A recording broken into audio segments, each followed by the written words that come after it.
Hey guys, welcome back to the Live Legacy Now podcast. I am so glad you're here. Thank you for hanging out with me for a little bit. Today we're going to talk about failure, and we're going to reframe it and think of it as feedback. So this is a full vulnerability here. Well, first of all, my name's Jennifer Mount. I own a real estate brokerage here in Tulsa, Oklahoma. That's why we're living on Tulsa time. And I've been doing this now for 25 years full time. Love it. Love Tulsa. And also another thing is I'm turning 50 this year. And so things are becoming a lot clearer to me in terms of what's really important and really transitioning from success to significance and all the things that are wrapped around legacy. So failure. Try to think back with me to the first time where you really feel like you failed at something and just kind of how you made yourself feel about it, how others made you feel about it, and how, failure a lot of times can define our lives. And it is so difficult. And it's easy to give up whenever you feel like you failed at something. So every chance I get, I'm going to have another professional on this podcast with me, because I think two people pouring into you is better than one. So today, would you like to introduce yourself, my first guest? Yeah, of course. So for those who don't know me, my name's Chas Tackett. I am a podcast producer here in Tulsa, and I am just on a whim jumping on this show with Jen. And I'm hanging out. We're just talking about whatever you want to talk about today. And I know, like you mentioned, you want to talk about failure. So, this is your show. I'm going to let you steer the ship. I'm just going to help kind of facilitate the conversation and see where it goes, Okay. So one of the main reasons I asked him to do this with me today is because the failure that I want to speak about specifically is about launching a podcast. And last year, I really had it on my heart that I wanted to launch a podcast. And so what do you do first? What would you say? Because a lot of people, you might be watching today and you might think, oh my gosh, I want to have a podcast. And that's great. What would you say as an expert would be the first thing they should do whenever they think about launching a podcast? Ooh, it's a tough question. I don't think anyone that starts a podcast, are you saying like, do they need to be an expert? Or are you asking me as the quote unquote expert? I'm asking you because you are the expert. Oh, okay. No, I'm giving them advice. I'm far from the expert, but what I tell everyone is like, and I've mentioned it probably like at least 3 times today. When you jump on a podcast, people think you have to develop a character, and I've learned you don't necessarily have to develop a character. You develop a personality, and that's just over the long term. But what you're really doing with any show is capturing a conversation. So what we're talking about right now with failure, I've been in several situations where I've thrown ideas at the wall that don't stick. And I'll tell you, one of the coolest things about failure is it's not just the whole, keep moving forward. It's you actually get a chance to reassess and regroup. And instead of beating yourself up over the head about like, I should have done this better. Like, how many times have you probably said to yourself, Jen, I should have approached this situation better. I should have, right? And that's oppression. At a certain point, we can live in this kind of oppression and get very fearful about how to move forward with our circumstance. Okay. Right. So, I could talk about a multitude of things, but like, I'm not sure where you want to take this. Do you want me to tell a story or like? So in terms of what he just said about analyzing the failure, I think that's where a lot of people, miss the opportunity in the lesson, is because we're so, conditioned to get up, brush it off, keep on going. So last year, whenever I decided that I wanted to launch this podcast, I reached out to someone who had asked me to be on their podcast. And I was really impressed with the way that she did it. And so I asked her if she was happy with the person who helped her produce hers. And she said yes. So I reached out to him, and we worked for several months. I would say 3 months. And my goal was to, excuse me, launch the podcast on my son's birthday, which was October 5th. So the podcast producer gave me all these things to do. I did all the things because I like homework and I like a checklist. And so I did all the things and I sent them all to him, and then he ghosted me. And in addition to all the things, we sent him a bunch of money. And so that was traumatic. And as it got closer and closer to my son's birthday, and then I realized, okay, this is really happening. Like, it had been probably 10 days since he had responded to an email. And I was like, okay, well, this was a big failure. Yeah. And so I was disappointed and angry, and also just very puzzled. And so he did resurface. He did refund my money. He did apologize, said that he had run into some things. And so that gave me a moment to pause and regroup. So how often do you find that people are running into this scenario when they're trying to launch a podcast? Oh, see, I haven't really had anybody come to me with that. Okay. So that's a first. Okay. You know? Well, it was also, and I didn't know if that was common because, I've never tried to do this before. And so it was interesting because of the things that I learned from it. And, I looked at that and I thought, well, maybe it's not meant to be. And then I ran into a former coworker at a networking event, and he was in the podcast lane. And so I thought, well, maybe it's not that it wasn't meant to be. It just wasn't meant to be with that particular person at that particular time. Right. And you don't always know the situations or circumstances. I have my sister come up to me with stuff all the time. Like she's a missionary out in California. She's about to go to the Philippines, and she's with a very charismatic group. Okay.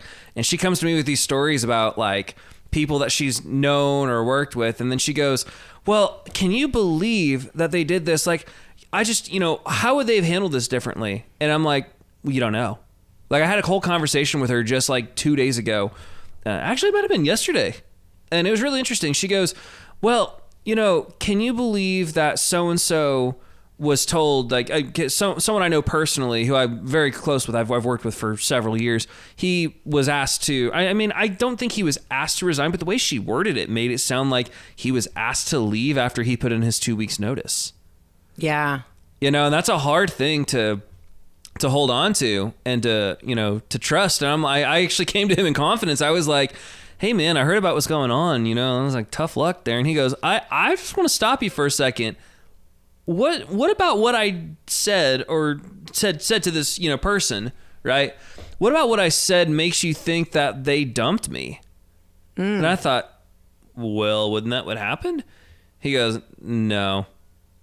I put in my 2 weeks notice so that I would end at this date, and people were mad at me for it. Right. Because there was I guess on some point, some end, there may have been like a lack of transparency, and I don't know because I'm not in his situation, but like, I always put it like this. We're not God. We can't decide for other people the end of their story. And so we have to assess what we know, just on a blank scale. Right. Like if I try going up to you, Jen, and I wrote the end of your story about this podcast and said, oh, it's never going to work because, oh, she wasn't charismatic enough. Like, I don't know how many times we've talked about, like, we're building, for you at least right now, we're trying to help build a brand that establishes you as a very punctual personality, and you very well are. And there's a lot of things we tighten up every single show that we do. Like we talk about, like, hey, maybe if you inflect your words this way, right? And that doesn't mean you're a failure. It just means we got to tighten things up. That's right. It. There's no reading into it, and that shouldn't be read into either for anybody that like runs into a situation like that. But like, if they're building a podcast for the very first time, I mean, I can't imagine the feeling that you would feel of someone running off and like, oh, like I paid all this money and I'm not getting what I asked for. Cause that is frustrating, and like it doesn't make you a failure. It doesn't make them a failure, but like sometimes we don't know the other side of the story. We don't know the other side of the situation. So we jump in. We do. How many times we do this with news where we get a piece of information off the news and, you go, oh, see this happened. Like, okay, Donald Trump is the sensational media person right now. So we're very quick to look at Trump and go, oh yeah, I can't believe he just totally nuked Iran. Or like, I totally can't believe how stupid he would be to do this because he's not thinking about the repercussions or whatever. Right. But then like 6 months later, we actually find out what's going on. And you're like, oh, so he was actually helping us. Or, oh, maybe I was thinking about this a little different. I'm not supporting Trump. I'm not anti-Trump. I'm not pro-Trump either. But I'm just saying as an example, right? We're very quick to do that. Well, and it's interesting because a couple of weeks after the first podcast guy resurfaced, he said, I had a mental health crisis and I'm so sorry. So, to me, I'm like, well, my podcast is not anything compared to, his mental health with his kids and all that kind of stuff. So like you said, we don't know what's going on behind the scenes. Pray for him. I mean, that's the best thing I know how to do is I pray for my enemies. And, I hate saying someone like that who did that to you is an enemy, but like, that would offend me. I'd be like, hey, bud. Right. And so, then we entered into the second podcast experience, and that did not turn into a podcast either. So here we are at the third time. And a lot of people would get discouraged and say, maybe it's not meant to be. And I think the message that I want our viewers to hear today is that there are a lot of things that are going to happen that are outside your control. Right. And the thing that you can control is repurposing the drama, the pain, the job loss, whatever you're going through, take that quote unquote failure, reframe it into feedback, and then move forward better because of it. And you hear so one of my favorite mentors is John Maxwell. Love him. And he says, such a good speaker. Most people don't change because they see the light. They change it because they feel the heat, and it's like, a lot of times change is triggered by extenuating circumstances that we would never want to go through again. We would never want anyone we care about to go through. And yet we are here. And so we repurpose it. Yeah. So I think that's the main, the main thing that I want to share. And we always talk about the 5 F's: faith, family, fitness, fun, and finances. Well, hang on, Jen. I want you to talk about something. Okay. You talk a lot about, like the examples. What's an example maybe outside of this podcast, like this is something that you're approaching really, it sounds like, for the first time, even though you've done it, really 2 or 3 times now. But what's an example of like failure that you find you've experienced maybe? Because, you mentioned you're coming up on your birthday soon, right? Yes, I'm going to be 50. Oh my gosh. And okay, let me tell you, you mean a time that I repurposed my failure? Yeah. Okay. Yeah, I want to hear it. This is one of my favorite stories. So when my son was in 8th grade, he was not athletic. And he said, Mom, please let me quit football. And I said, well, you can quit as long as you run a half marathon with me. So that was a long time ago. And he would be 36. So however many years ago that was. And so that was the first time I did a half marathon. And I remember the last day of my long run, it was 9 miles. I sat down in my parents' kitchen and I cried because I didn't think I would be able to make it 13. Well, I did. Fast forward to 2021, my girlfriends asked me to do a full marathon with them, pushing a disabled person. We are part of an organization called Ainsley's Angels. I have to give a plug for Ainsley's Angels. It's a great nonprofit. So we were going to go to Washington, D.C. and push. Up until that point, I had only run half marathons. And so my model was I didn't want to drink any water because I didn't want to have to use the restroom, and I didn't want to eat because I didn't want to have to use the restroom. So I took that same training protocol into a full marathon. If you've ever run a full marathon, first of all, my hat's off to you. Second of all, it is not the same. Okay. My girlfriends kept trying to tell me, you have to drink, you have to eat. And I was like, no, you guys, I'm fine. So we finally get up to the day we're running 14 miles. And I almost thought I was going to expire. And my legs quit working. My body shut down. It was very, very bad. And when I was able to move again that night, you know what I did? I took that huge failure of that whole experience, and I bought a book on nutrition for marathon training, and I did every single thing that book said to do. And so then the next weeks and on till we did complete the full Marine Corps marathon. But that was one of the biggest potential failures of my life. And I thought, maybe I'm just not cut out to run a marathon. Wow. I wasn't. It wasn't that I wasn't cut out for it. It was your mindset. You had to shift your mindset. Yes, it was that I didn't implement the right tools for it. That's so good. And so that is definitely, to answer your question, that's one of the biggest feedback moments of my life. And then completing that marathon was life-changing, And Wow. so I'm so grateful for that whole experience. Wow. Okay. We're going to have to end this episode here in just a minute, but I want to share something that you actually sparked. And this is something I talked about with my wife just a day or two ago. And, if you can't see me on camera, I'm kind of a big guy. I'm not super big. I'm not like, I'm not in a wheelchair big, but I'm big enough. I got about 50, 60 to lose, and about 3 years ago, I had bought a ticket to see one of my favorite bands, and I thought, oh man, how cool would it be to just be about 10 pounds down. I was about like 255 is where I was. And, it was interesting because I thought, man, I need something to motivate me to lose weight. And of course, if you're like me, you're like, I don't care what I have to do. I just want to get there, but I don't want to put in the work to get there. And I realized something really crucial about that. You can't just sit on your butt all day and hope things happen and not put any effort into your dreams or your goals or ambitions. And I thought, man, I've tried working out before. I've tried dieting. I've tried I've tried the weight loss pills. And guess what? Yo-yo diets don't work. Right. Okay, so I had to come up with a different solution, a different plan. I had felt like a failure for about maybe 3 or 4 years before this because I'm sitting here going, man, my parents got divorced.